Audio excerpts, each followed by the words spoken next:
अब तक के आंकड़े आपको बता रहा हूं कि अब तक लगभग 12 करोड़ वृक्षारोपण के कार्यक्रम को हम संपन्न कर चुके हैं। आज के दिन पे सुबह से जो कार्यक्रम प्रारंभ हुआ है, 12 करोड़ पेड़ अब तक हर जगह रोपे जा चुके हैं।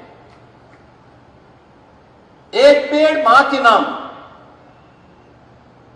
लेकिन इस पेड़ को लगाना भी है, बचाना भी है और फिर इसके माध्यम से अपने पर्यावरण को संरक्षित करने के कार्यक्रम के साथ भी हमें जुड़ना है। और इसीलिए हम लोगों ने कहा है कि एक पेड़ मां के नाम, पेड़ लगाओ, पर्यावरण बचाओ। पर्यावरण रहेगा तो आपने देखा होगा गत वर्ष प्रदेश के अंदर एक बड़े क्षेत्रफल में, और प्रदेश ही नहीं देश में भी दुनिया में भी हम लोग देख रहे थे, अक्टूबर महीने में बाढ़ आई थी। बाढ़ का समय अगस्त और मध्य सितंबर के अंदर अक्सर रहता है, लेकिन गत वर्ष अक्टूबर के अंत में बाढ़ आई थी। बहनों और भाइयों, जुलाई प्रथम सप्ताह में कभी बाढ़ नहीं आई थी। पहली बार जुलाई प्रथम सप्ताह में भी बाढ़ की विभीषिका को हम सबको झेलने के लिए मजबूर हुआ था। 24 जनपद अकेले उत्तर प्रदेश में, 20 लाख से अधिक की आबादी, नेपाल और उत्तराखंड में आई अतिवृष्टि के कारण बाढ़ की चपेट में आए। ये ग्लोबल वार्मिंग के ही दुष्प्रभाव हैं। और मुझे लगता है कि इस बार का मई और जून का महीना लोगों को एक लंबे समय तक स्मरण रहेगा। टेम्परेचर सामान्यतः हम देखते थे, टेम्परेचर यहां का अमूमन जो देखते थे 42 से लेके 45 के बीच में होता था, लेकिन इस बार टेम्परेचर को 47 से लेके 50 डिग्री तक पहुंचते हुए हम सब ने देखा है। ये वे दुष्प्रभाव हैं जो ग्लोबल वार्मिंग के रूप में दुनिया के पर्यावरणविद हम सबको लगातार देते रहे हैं, और यह जल का संकट भी खड़ा करेगा। तमाम परिवर्तन के कारण असमय बारिश की संकट पैदा करेगा, कहीं सूखा का संकट खड़ा करेगा, और इसके कारण होने वाले परिवर्तन से तमाम स्थलों पर अकाल पड़ने की संभावना भी पनपती हुई दिखाई देती है।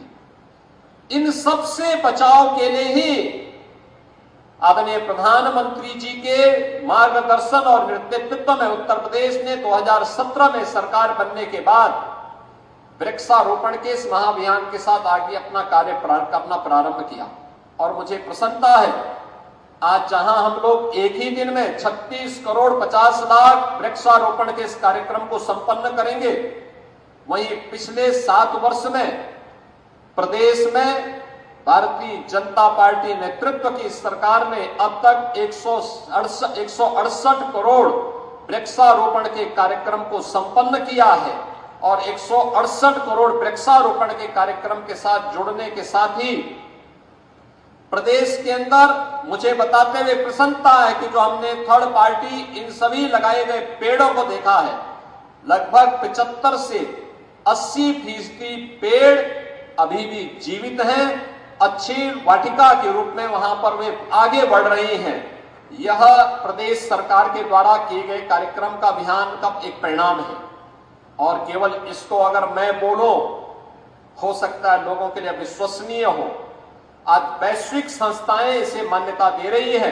अभी आपने देखा होगा, हमने 10 किसानों को यहां पे कार्बन क्रेडिट से, यानी कार्बन उत्सर्जन से जो पर्यावरण को क्षति हो रही है उसके बचाव के लिए जिन किसानों ने अब तक पेड़ लगाने के इस अभियान के साथ सफलतापूर्वक अपने कार्यक्रम को आगे किया, अपना रजिस्ट्रेशन कराया, वैश्विक संस्थाएं आकर के उनका निरीक्षण की, उन्हें यहां पर कार्बन क्रेडिट के रूप में धनराशि उपलब्ध करवाने की व्यवस्था भी नेट जीरो के लक्ष्य को प्राप्त करने की दिशा में दिया गया। और उत्तर प्रदेश सरकार के द्वारा इस प्रयास का परिणाम है कि उत्तर प्रदेश सरकार को इसके लिए 200 करोड़ रुपए का अनुदान भी प्राप्त हो रहा है, जिसमें वह कार्बन उत्सर्जन को रोकने में इन पेड़ों ने, जो पेड़ लगाए गए लगातार उन किसानों को 5 वर्ष तक धनराशि मिलेगी। पहले चरण में हम लोग आज 25,000 किसानों को इस सुविधा का लाभ प्रदान कर रहे हैं।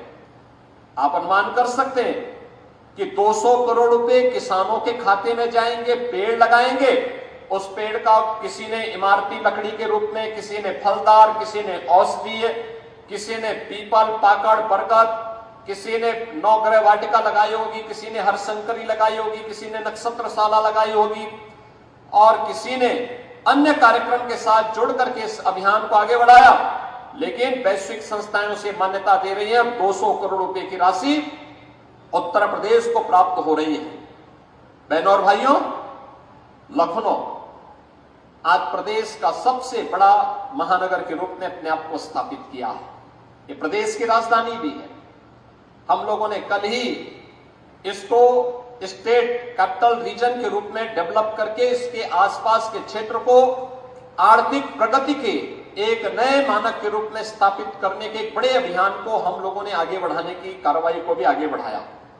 लेकिन याद रखना, विकास हम जितना करेंगे उस विकास का लाभ लंबे समय तक लोगों को तब मिलेगा जब भौतिक विकास के साथ साथ उससे होने वाली पर्यावरणीय क्षति को हम न्यूनतम स्तर तक पहुंचाने में भी सहायक होंगे।